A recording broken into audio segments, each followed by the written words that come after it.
Assalamualaikum warahmatullahi wabarakatuh. Saya Ratri Sarining Tias dengan NIM 415210101055. Di video ini saya akan menjelaskan hasil jawaban UAS mata kuliah Interaksi Manusia dan Komputer. Untuk soal yang pertama adalah jelaskan keterampilan apa saja yang terlibat dalam interaksi manusia dan komputer. Jadi interaksi manusia dan komputer atau HCI melibatkan sejumlah keterampilan yang memungkinkan perancang dan pengembang untuk menciptakan antarmuka pengguna yang efektif dan ramah pengguna. Keterampilan ini terlibat yang pertama itu ada desain antarmuka pengguna, yaitu keterampilan untuk merancang antarmuka pengguna yang intuitif dan menarik. Yang kedua ada pemahaman pengguna, yaitu kemampuan memahami kebutuhan, motivasi, dan tantangan pengguna yang beragam untuk diterapkan dalam pengembangan antarmuka yang relevan. Dan yang ketiga ada desain responsif, yaitu merancang antarmuka yang responsif dapat beradaptasi dengan berbagai perangkat dan ukuran layar. Soal yang kedua adalah jelaskan concern utama dalam interaksi manusia dan komputer. Jadi concern utama dalam interaksi manusia dan komputer melibatkan fokus pada bagaimana manusia berinteraksi dengan teknologi komputer. Beberapa concernnya itu yang pertama ada kepuasan pengguna. Memastikan bahwa pengalaman pengguna adalah positif dan memenuhi harapan. Yang kedua ada usability, yaitu memastikan antarmuka pengguna dirancang dengan cara yang mudah dipahami dan digunakan oleh berbagai tingkatan pengguna. Dan yang ketiga ada accessibility, yaitu memperhatikan agar antarmuka dapat diakses oleh semua orang. Pertanyaan ketiga, mengapa interaksi manusia dan komputer penting dalam desain perangkat lunak? Interaksi manusia dan komputer sangat penting dalam desain perangkat lunak karena berkaitan langsung dengan cara pengguna berinteraksi dengan sistem. Beberapa alasan mengapa interaksi manusia dan komputer penting dalam desain perangkat lunak. Yang pertama itu ada memahami kebutuhan pengguna. Untuk membantu memahami kebutuhan, preferensi, dan harapan pengguna agar sesuai dengan kebutuhan mereka. Yang kedua ada pertimbangan etika dan privasi, supaya pengguna merasa aman dan dilibatkan dalam penggunaan perangkat lunak. Yang ketiga ada efisiensi dan produktivitas. Untuk mempercepat pemahaman dan pelaksanaan tugas, menghemat waktu dan usaha pengguna. Pertanyaan yang keempat, jelaskan apa yang terlibat dalam menganalisis konteks penggunaan produk. Menganalisis konteks penggunaan produk melibatkan pemahaman mendalam tentang cara, di mana dan oleh siapa produk tersebut akan digunakan. Beberapa elemen yang terlibat dalam menganalisis konteks penggunaan suatu produk, yang pertama ini adalah pemahaman pengguna. Memahami siapa target pengguna produk termasuk karakteristik, kebutuhan, dan preferensi mereka. Yang kedua, waktu penggunaan. Mencakup analisis apakah penggunaan produk berkaitan dengan waktu-waktu tertentu. Yang ketiga itu batasan dan kendala. Mengetahui batasan dan kendala yang mungkin mempengaruhi penggunaan produk baik dari segi teknis, fisik, maupun regulasi.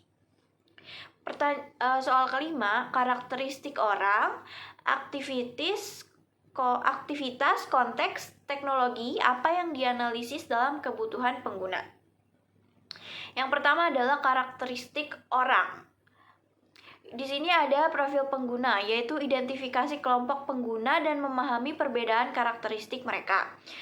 Selanjutnya ada kemampuan pengguna, yaitu memahami tingkat keterampilan dan keahlian pengguna dalam menggunakan teknologi. Dan yang terakhir adalah kebutuhan pengguna, yaitu menentukan apa yang diinginkan dan dibutuhkan pengguna dari layanan yang sedang dirancang. Yang kedua ada karakteristik aktivitas. A. Ada alur kerja pengguna, yaitu memahami langkah-langkah yang akan dijalankan oleh pengguna ketika menggunakan layanan. B. Tujuan aktivitas, yaitu menetapkan tujuan yang diharapkan dari aktivitas pengguna. C. Tantangan aktivitas, yaitu mengidentifikasi kesulitan yang mungkin dihadapi oleh pengguna saat menjalankan aktivitas tertentu. Yang ketiga ada karakteristik konteks. A itu adalah lokasi dan lingkungan. Memahami di mana pengguna akan menggunakan layanan dan faktor lingkungan di sekitarnya. Yang B itu waktu penggunaan. Menentukan waktu-waktu khusus di mana produk akan digunakan. Selanjutnya keempat ada karakteristik teknologi. Yang A itu ada integrasi dengan teknologi lain, yaitu menilai bagaimana produk akan berintegrasi dengan teknologi lain. Lalu yang B adalah pemahaman terhadap antarmuka pengguna, yaitu mengukur pemahaman pengguna terhadap antarmuka pengguna yang digunakan. Soal 6, bagaimana data dapat direkam selama sesi pengumpulan data dengan stakeholders. Jadi data ini dapat direkam melalui beberapa metode. Yang pertama ini adalah metode catatan tulis atau note taking, yaitu dengan mencatat poin-poin penting, ide, dan tanggapan dari para stakeholders. Yang kedua ini adalah dengan cara mind mapping atau diagram, yaitu dengan mengorganisir dan merepresentasikan hubungan antara ide dan informasi dari stakeholders. Lalu yang ketiga adalah survei atau kuesioner. Dengan mendistribusikan kuesioner atau survei kepada stakeholders untuk mengumpulkan jawaban tertulis. Soal yang ketujuh adalah jenis pertanyaan apa yang digunakan dalam kuesioner ketergunaan. Dalam kuesioner ketergunaan atau usability questionnaires, pertanyaan-pertanyaan biasanya dirancang untuk mengevaluasi sejauh mana pengguna mengalami kepuasan dan kemudahan penggunaan suatu produk atau sistem. Jenis pertanyaan yang umum digunakan itu yang pertama ada pertanyaan dengan skala numerik. Contohnya adalah berikan penilaian Anda terhadap kecepatan respons sistem ini dari 1 hingga 10, dengan 1 sebagai sangat lambat dan 10 sebagai sangat cepat. Yang kedua ada pertanyaan terbuka. Contohnya, apa yang menurut Anda merupakan aspek paling positif dari antarmuka pengguna produk ini? Lalu yang ketiga adalah pertanyaan mengenai keterlibatan pengguna. Contohnya, seberapa sering Anda menggunakan produk ini dalam kegiatan sehari-hari Anda? Soal ke-8, jelaskan bagaimana analisis tugas dilakukan. Analisis tugas atau task analysis dilakukan untuk memahami langkah-langkah yang terlibat dalam menyelesaikan suatu tugas dengan tujuan untuk merinci proses tersebut dan memahami kebutuhan pengguna. Yang pertama ini ada identifikasi tugas, yaitu menentukan tugas yang akan dianalisis. Yang kedua, identifikasi pengguna, dengan mengidentifikasi siapa yang melakukan tugas tersebut. Ketiga, pengumpulan data, mengumpulkan data dengan metode observasi langsung dan wawancara dengan pengguna. Yang keempat, penguraian tugas, memisahkan tugas utama menjadi langkah-langkah lebih kecil. Yang kelima, deskripsi tugas, mendeskripsikan setiap langkah tugas dengan jelas dan detail. Yang keenam, hierarki tugas, yaitu menyusun subtugas dalam urutan yang logis. Ketujuh, penilaian kritis, menilai setiap tugas dengan mempertimbangkan efisiensi, keamanan, dan kesesuaian dengan kebutuhan pengguna. Yang kedelapan, verifikasi pengguna, yaitu memverifikasi hasil analisis tugas dengan mendiskusikannya dengan pengguna.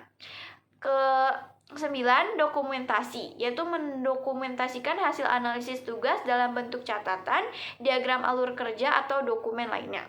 Lalu yang terakhir, yang ke-10, itu iterasi dan pembaruan, yaitu melakukan pembaruan jika diperlukan.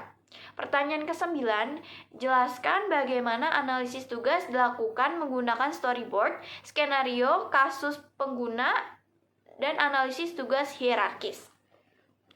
Analisis tugas atau task analysis menggunakan storyboard melibatkan penyajian visual berupa rangkaian gambar atau skenario untuk memahami langkah-langkah yang diperlukan dalam menyelesaikan suatu tugas.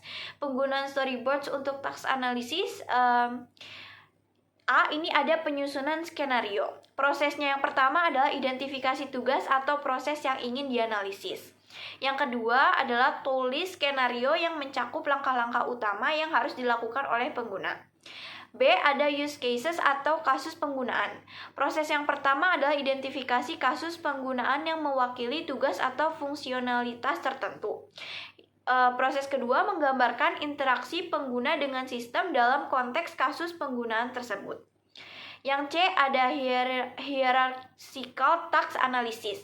Proses yang pertama ini adalah identifikasi tugas utama dan subtugas yang terlibat dalam skenario atau kasus penggunaan.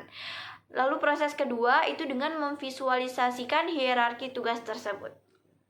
Pertanyaan ke-10, analisis evaluasi heuristik, tujuan, pada tahap proyek apa, dapat diterapkan, siapa yang terlibat, dan apa yang disiapkan untuk evaluasi dan hasil apa yang diperoleh. Tujuan yang pertama ini untuk menilai antarmuka pengguna suatu produk atau aplikasi dengan menggunakan prinsip-prinsip heuristik. Tujuan yang kedua ini adalah mengidentifikasi potensi masalah desain dan meningkatkan pengalaman pengguna secara umum. Fase proyek yang dapat diterapkan, yang pertama ini ada evaluasi heuristik dapat diterapkan pada berbagai tahapan proyek pengembangan perangkat lunak. Tetapi biasanya paling efektif di tahap desain awal hingga pembangunan prototipe.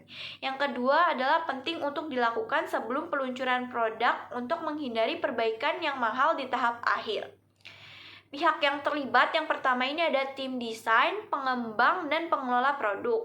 Selanjutnya ada ahli heuristik atau profesional UX untuk memberikan wawasan mendalam mengenai aspek desain. Lalu persiapan untuk evaluasi yang pertama ini ada menyiapkan daftar prinsip heuristik yang akan digunakan sebagai panduan evaluasi. Kedua, membuat skenario atau tugas yang akan dijalankan oleh evaluator selama evaluasi. Yang ketiga, memilih partisipan yang mewakili pengguna yang potensial.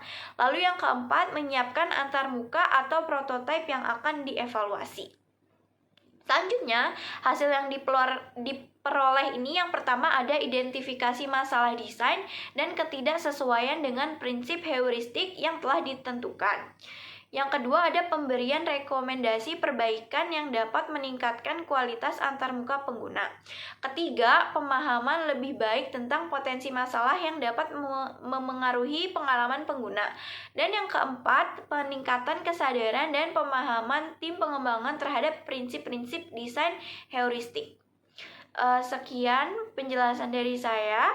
Wassalamualaikum warahmatullahi wabarakatuh.